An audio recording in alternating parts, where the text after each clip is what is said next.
성백이라는 것은 성도들에 대한 하나님의 구원과 보호를 나타내요. 하나님은 절대 무너지지 않아요. 하나님은 나에게 있어서 절대 무너지지 않는 강한 성이세요. 성문은 찬송이라고 그랬거든요. 이 문은 영광의 왕이신 예수님이 들어가야 되고요, 성도가 들어가야 될 문이란 말이에요. 그런데 이걸 찬송이라고 여기서 표현하고 있단 말이죠. 구원은 하나님이란 말이죠. 그럼 이 문은 내가 만들어야 될 자세거든요. 이 문은 지금도 여러분들이 준비해서 만들어 가야 가장 견고한 문이 될 수 있어요. 이 문에 말씀이 가득 채워지고 찬양이 가득 채워지면 거기에는 하나님의 영광 외에는 다른 것들이 들어올 수 없겠죠. 찬양이라는 것이요, 늘 감사와 기쁨이 넘쳐야 되거든요. 그 안에는 우리의 고백이 있어야 되고요, 주님의 뜻을 알고 있는 겸손과 그 겸손에 대한 경외가 있어야 돼요. 우리는 연약해요. 실패할 수밖에 없어요. 하지만 이 연약함을 채우시는 분이 그리스도이기 때문에 우리 그분을 믿고 넘어갈 수 있는 거죠. 우리는 이미 구원 받았어요. 구원을 받고 거듭났지만 이 거듭남이 완성된 사람들이 아니기 때문에, 그러나 그 거듭남의 주인 되시는 분이 우리를 이렇게 세우신다는 확신이 있기 때문에 그분을 믿고 매일매일 넘어갈 수 있다는 거죠. 나는 연약하지만 그분이 나를 세우시잖아요. 그분이 나를 이끄시잖아요.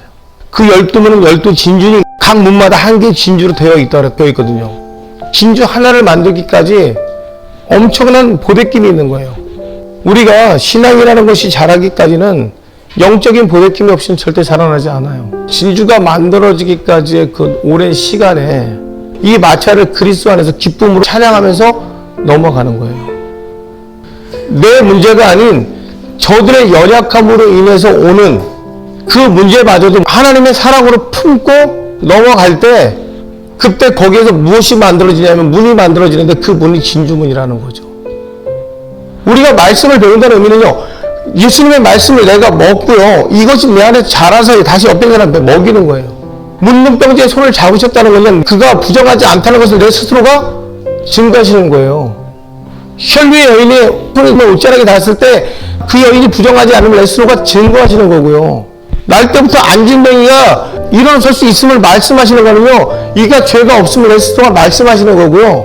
죽은 자가 잔다고 얘기하는 것은요, 하나님의 나라 가운데 주님이 아니고서 이 죽음에 대해서 명령할 수 없음을 선포하고 계시는 거예요. 이제 여러분은요, 이 땅 가운데 그리스도와 함께 사시면서 그의 놀라운 증거자로 사셔야 된단 말이에요. 그러기 위해서 그가 되시는 거죠.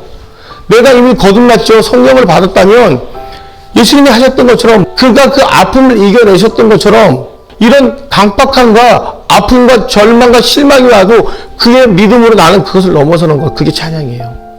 그때 내 안에 진주문이 생기는 거예요. 여러분 안에 이미 성령이 계시고 그 하나님 나를 통하여 그것을 선포하게 하고 말하게 한단 말이에요. 나는 기뻐할 수밖에 없어요. 내가 그리스도로 늘 채워져 있는 사람이거든요. 부족함이 없거든요. 그가 나를 통해 일하시는 것도 알고요, 내 문제를 해결하실 것도 알고요, 이미 내 문제 앞에서 그가 행하시는 것도 알기 때문에 나는 기뻐할 수밖에 없어요. 그 성장을 통해서 나는 하나님의 목적대로 가고 있음만 아시면 돼요. 그리고 하나님 나는 그것을 통해서 더 큰 곳으로 나를 내보내신다는 거죠.